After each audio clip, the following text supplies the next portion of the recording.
tren ini yang bikin tingkat permintaan Bitcoin tuh bakalan terus meningkat. Sementara supply-nya tetap atau bahkan berkurang karena banyak pemilik Bitcoin yang lupa cara mengakses Bitcoin mereka. Atau keburu meninggal nih sebelum mewarisi Bitcoin-nya.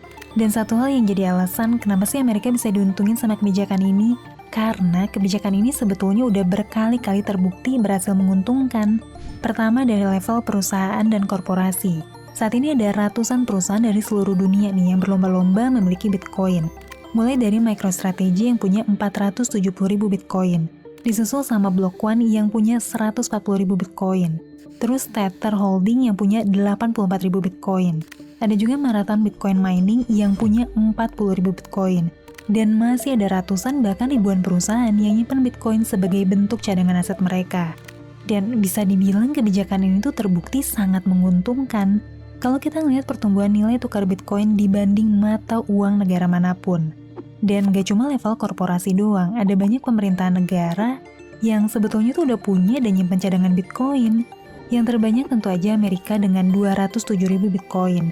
Disusul sangat dekat sama negara Cina yang punya 194.000 Bitcoin. Terus Inggris yang punya 61.000 Bitcoin.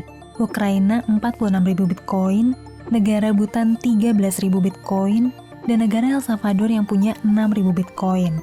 Nah, menariknya saat ini ada cukup banyak nih negara kecil yang mulai tertarik buat ngadopsi Bitcoin sebagai bagian dari aset negaranya. Contohnya negara Brazil, Paraguay, Ceko, dan juga Panama. Alasannya karena Bitcoin ini bisa membantu pemerintah ngurangin beban utang negara. Soalnya nilainya cenderung terus naik ya dibanding mata uang yang jadi basis utangnya. Oke, mungkin sampai sini kamu bertanya-tanya gitu.